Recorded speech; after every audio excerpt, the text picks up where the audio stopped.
Hey, everybody, welcome back to NDI November, a real exciting dealer integrator spotlight. I got a buddy of mine, Mike Cavanagh, joining the show from Key Code Media. How you doing, Mike? Doing awesome, Gary. Always great to touch base with Broadfield, and NDI November is especially exciting. So thank you for having me. Cool. Before we jump into the NDI stuff, I know over the past years, your company's really changed and grown from being, post-production LA-based company to really now you're a national company with SIs and locations all over the country. So how's that been managing that change from being more of a local VAR to now being a national SI? Well, we've always had multiple offices for many years, and we started making acquisitions in 2018 to gain and further our coverage market wise, as well, picking up some core talent out there to be able to do larger based integrations. Where really the pivotal moment for us that got us into live broadcast in the first place was Chuck Silver, who at the time was VP of Sales of NewTek, Yep. approached us about they wanted to upgrade their dealer channel and they wanted Keycode Media to get involved in selling it. And I went to visit them at the NAB show floor and watched Kiki on the stage, and they just introduced HD Yep. on the TriCaster. And I looked at that and said, I love it. We can sell that. And onward, from 2009 and onward, we've been NewTek, VizRT's #1 reseller for that platform of products, and we've really enjoyed it. And it's allowed us to further expand our integration into other products out there, Ross video, Grass Valley, larger cameras, larger master control. And it's just been the evolution of really following the market and seeing what clients need. And as video production has become more IT, IP driven, that's really been our sweet spot of integrating both broadcast, post, and AV all together because it can connect on a digital signal. A perfect segue into what our first question for you is, to talk about trends you've seen in NDI, recent trends, key vendors, new products, evolving customer needs, just your overall last year or so. What are you seeing with NDI? Continuous ability for people to leverage IP and have signals from anywhere and have multiple levels of broadcasts that can be from multiple locations and not be really constrained by that SDI cable. Some things that we've really seen that have been pretty exciting out there. New Blue Titler, I think, has really come in and added a lot. Kiloview continues to innovate with their P3 and other products, just allowing low cost ability to connect technology together and have it operate fairly seamlessly. Yeah, we agree. Kiloview is a good line because no one's going from a completely baseband world to an NDI IP world all in one step. They're not throwing everything they have in the garbage. So you need those devices that'll convert to IP and from IP and back. Give us some examples of any other stuff. You mentioned Ross before. How are you doing with their carbon code product? I think it's early stages. I mean, the one thing that VizRT really dialed in is their ability to just integrate multiple streams of HX into the system. Yep. And both Panasonic and Ross, them adopting NDI is phenomenal. But the limitation has really been their full NDI, and most of the cameras out there that people are trying to connect together are HX. So it's been more of a conversion process and not quite bringing to the table what everyone expected as compared to just adding additional CPU capabilities to drive more NDI HX type signals. Yeah, that's a good point. We've talked about it with several vendors and guests on the show. HX3 really raised the bar on where HX was, and it really closed that gap between the full NDI. So that now you can really get some low latency, and more robust, scalable productions with HX3. I'm guessing you've seen that as well. Absolutely, and it's just a matter of taking legacy technology, combining it together with the latest, ensuring that all the CPU switchers can decompress the signal and just keep things in sync so the shows can be running strongly. But blue products like Kiloview have been fantastic. VizRT is continuing to innovate with cameras, and different solutions, capture casts that were able to basically allow people to capture content easily within their system. So NDI is really becoming, in the corporate, educational, and government world, the primary go-to next topology of choice. Yeah, I'm really excited about the HDR, the 10-bit HDR color space being added with NDI 6. I think we had a lot of progress coming in 4K and HDR as being UHD pre the pandemic. Then when the pandemic hit, we just were trying to get stuff done, right? It was just make the show run. That's all that mattered. And I think that cinema higher level image quality really took a hit. And I think we're going to see a little bounce back in that. That's one of the things that I think is going to be exciting for the coming year is getting that UHD stuff, the HDR stuff really going with live events and streaming and stuff like that. What are your thoughts on that? HDR is phenomenal. I mean, in many ways, an HDR 1080p signal can look better sometimes than a standard UHD 4K that is not HDR. So the ability to integrate together a higher bit depth just brings greater levels of realism and quality to the entire production, especially now being in 4K. And I think clients will really like the enhancement that HDR brings just towards the feel, the look, and how people are receptive in almost subconscious levels with HDR. So we're really excited about that innovation from NDI. Yeah, I am too. One of the things is, as an older guy, you can see I'm wearing the glasses now. I really see that 4K looks sharper, but HDR looks sharper to me than 4K. When I combine the two, it really works. We're having an aging population, so it's a great thing to be adding. And then my other question, with Bridge being integrated into devices, are you seeing any clever uses of that have come your way yet? We're talking to clients. We haven't deployed it out as far as we'd like from that perspective, but I think that topology brings a lot to the table, and I think we'll be pretty successful in 2025 there. Cool. You brought up clients. Let's focus on some NDI use cases. Any insights into customer integrations or workflow optimization, anything that you've done over the last year that you've got on the burner that you can talk about that really show how NDI is being leveraged by your clients in the content creation realm?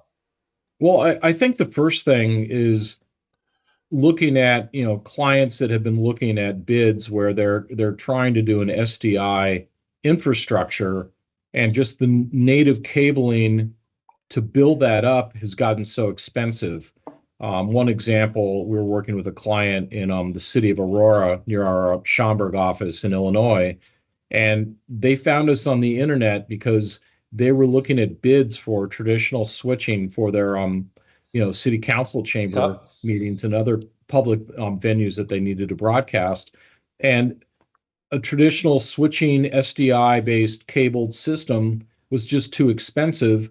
And we were able to save them hundreds of thousands of dollars by putting in and leveraging their base Cat 6A networking across their facility, which allowed them to be able to come up and have a very high quality NDI, VisRT, TriCaster integration that without NDI, they would not have been able to do the project from a budgetary standpoint. Not only that, but now the project's more scalable. One of the things I love about an NDI, like the example you gave, if they want to light up another room as an overflow room, if they have a lot of people there, they can. If they want to set up the mayor's office, I don't even have to have a mayor, to have him speak from his desk, you can plug a camera into the network there, and boom, he's integrated into the whole workflow. So that was a brilliant one. I would imagine other municipalities, when they start seeing that use case, are going to come beating a path to your door saying, how can we do this too? And colleges as well. I mean, we have a local community college, Pasadena City College, and they have networking across their campus where their cameras in the basketball court, their cameras in the football field, their cameras in their production training sessions, as well. There's cameras in their boardroom meetings, and they have one master control that can be able to access any of those camera signals at any time. So that traditional world of having master control in one room right next to the studio, and that's really where you're limited in terms of doing a professional production. NDI basically allows their entire network to have a camera connected to it and be able to broadcast literally from anywhere within the campus and or externally on larger NDI signals, for remote viewers. So it's been amazing. I mean, it's empowering and that ability for greater levels of connectivity and having talent not have to move all over the place to get the production done allows the schools and clients to be able to create more video. Yeah, it's truly amazing. And, one of the things that's a core to a good NDI deployment is having that right infrastructure in there. So talk about some of the things that you see as being the key components you need when you're rolling out to a client on that level with multiple locations tying it all together. What are the key NDI infrastructure things you try to spec into that? Well, the first thing, even before speccing, is, and traditionally the video departments have not wanted to talk to IT. And it's engaging IT early and really talking about what aspects of the network can leverage the IT backbone that already exists. Educating the IT department about what HX specifically does and how it doesn't take as much bandwidth as they think in terms of dropping their own traditional network completely down. So, Yep. and then defining where you need to have subnets external to that, and at the same time allowing clients with a basic Netgear switch to connect and be their own network without having to have a full level of an IT backing support, because they're not touching the general network, and they're able to save substantially on cabling costs on 3G SDI or 12G copper, which gets pretty expensive pretty quick and also weighs a lot. Yeah, it's interesting how you mentioned it. I found that the number one barrier to NDI adoption in education, especially K through 12, was the IT department. They were so worried about having video, just what you said, bring down their network. How do you really get those IT? I mean, there's probably some IT guys watching the show. Talk to them a little bit on how they could be confident that NDI can be managed and not be something they should be afraid of. Well, the first thing is getting them to really recognize what the bandwidth is and what that impact and how much of that network will they take as compared to what their capacity utilization is today. And just really better understanding the switch topology, the IP destinations, and what that bandwidth looks like when production is in place. And very quickly, on a Cat 6A network, and some are even starting to look at Cat 8, et cetera, they're recognizing they have plenty of room, to add, for lack of a better word, more cars on the road and Yep. not have a traffic jam. Very cool. Now, we talked about NDI where you are. As one of the leading guys in the industry, I like just talking about where you see things going. We're not working for any vendor, so we could just speculate and talk about it. Where do you see the future of NDI and what's next? One of the things I was really happy about early on the show on my keynote was talking to Dr. NDI, and he was talking about how they're finally going to start having more audio on the NDI side. And I always thought that was a big thing that was lacking. And from the first time I saw NDI, my first request to Dr. Cross is, give me an audio mixer that's NDI with flying faders, and we'll sell the heck out of it. I'm excited by that also. I mean, we've been using more traditional mixers to mix our shows that we do, but we've been using the TriCaster product on all of our broadcast to post events that we've done, and a lot of it's NDI connectivity across there. But where I really see the next generation is the integration of more meetings that are driven by NDI, having a more professional switcher, and clients looking at the entry level, with the newest products that have come out from VizRT and saying, we can up the quality of our presentations, we can have greater levels of control rather than just doing this on Zoom or Teams, but instead integrating Zoom and Teams into the production and allowing for a higher quality presentation, which increases your brand.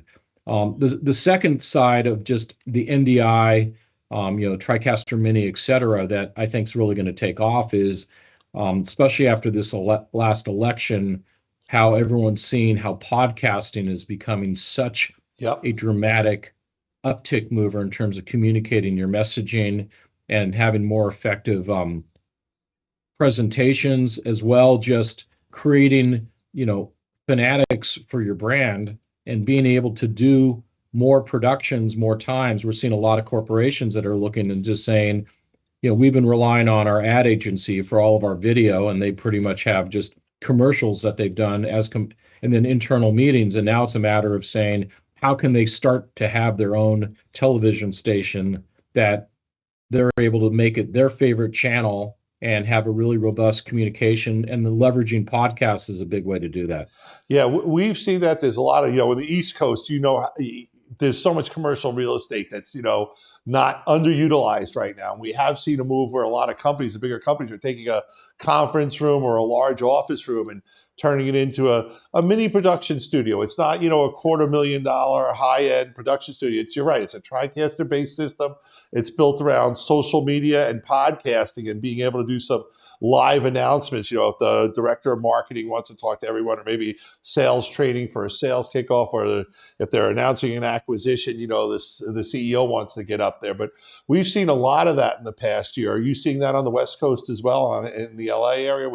Absolutely. I mean, everybody's looking at saying, they got through COVID doing digital video, primarily with Zoom or Teams. And now the next step is, I'd really like to have titling. I'd like to have better control on the imaging, much like we're doing today, being able to switch back and forth between myself and you, and really have that compelling look, the titling, the messaging, and the ability to do it easily by building macros into the production, that you just have people pushing buttons based on the rundown and the timing of the show.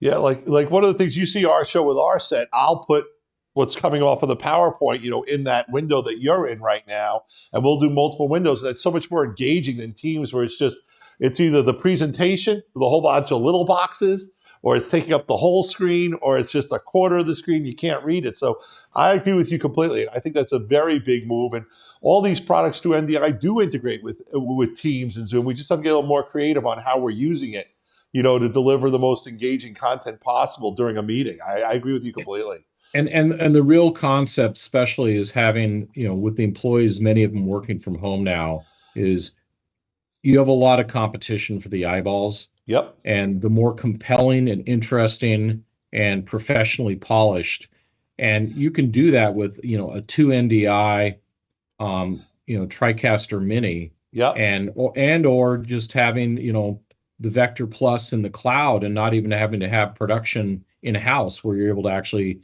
have it as a stream and have some basic packages for a couple hours a week to start building the discipline of having higher quality video and leveraging the tools that are out there, derivative of going on-prem, or leveraging a cloud-based infrastructure and just having the basics of a camera on-prem, and give the flexibility to do more. You read my mind, because my next question was going to be about the cloud. And Dr. Cross last year brought something to my attention that he sees there's the cloud, which is other people's computers.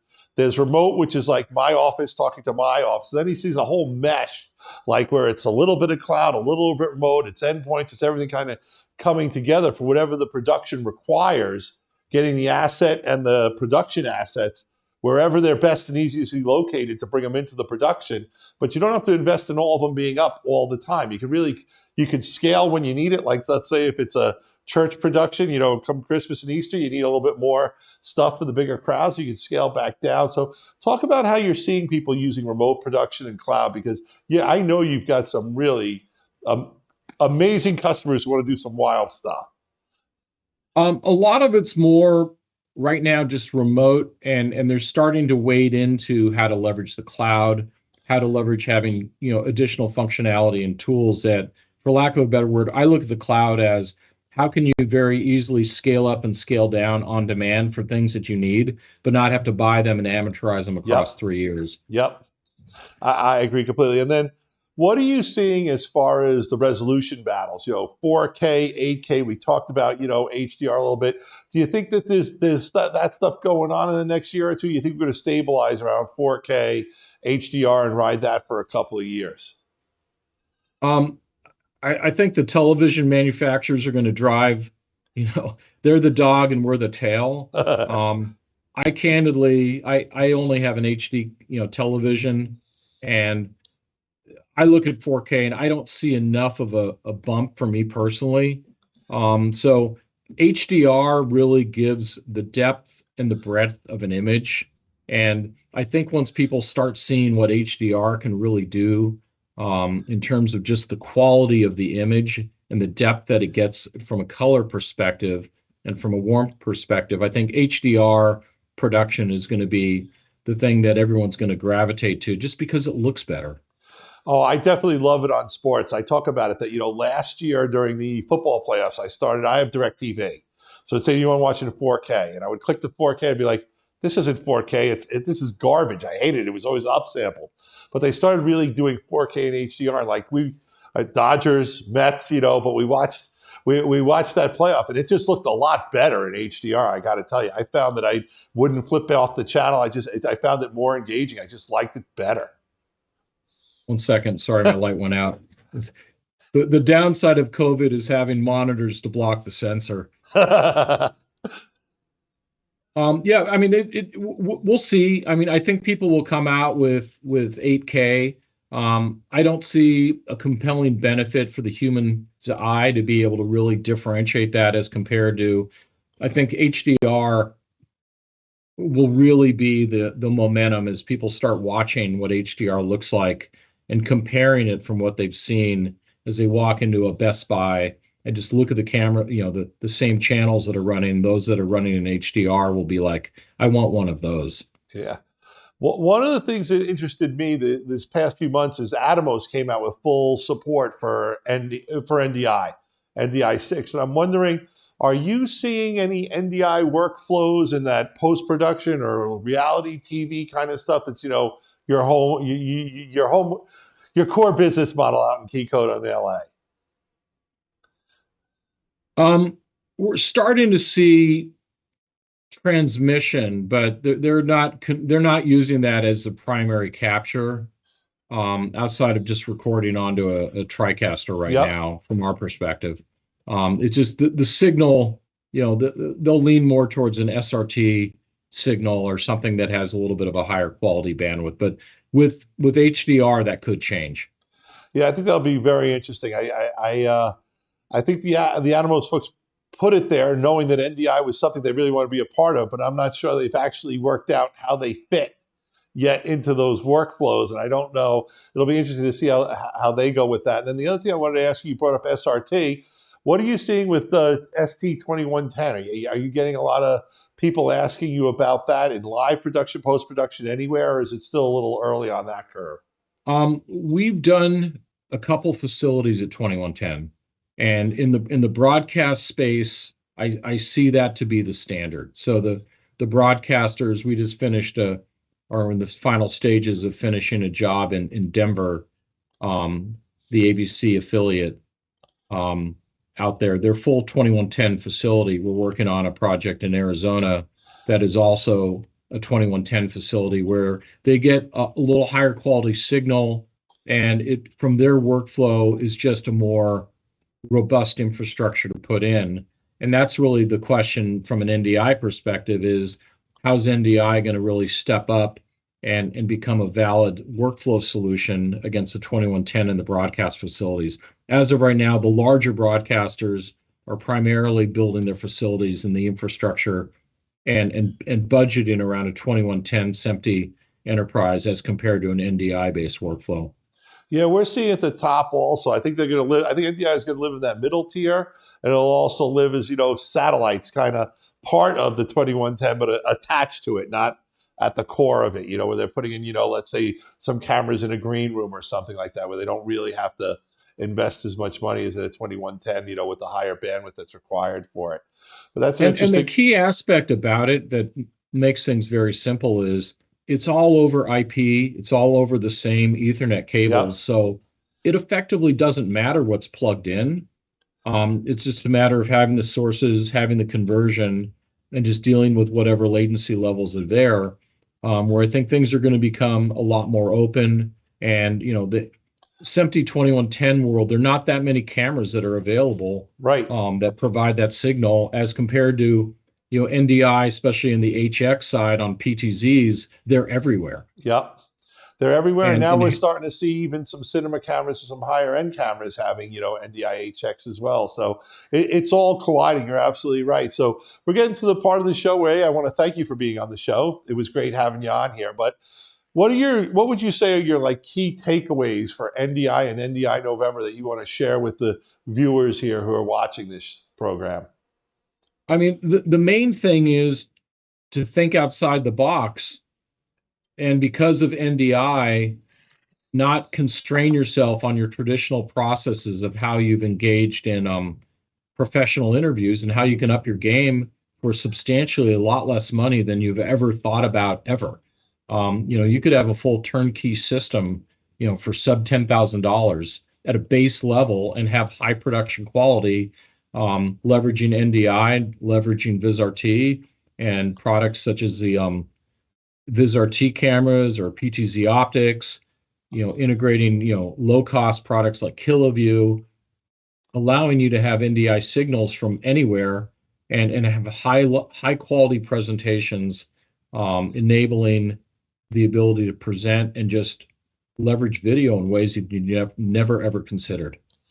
Awesome wrap up, Mike. Thanks a lot for being on the show. I know I got to give you a little OHIO. I know you're a Bruin out there, but there's more seasons than just football, and you got me on baseball this year. So we'll see where it goes in the future.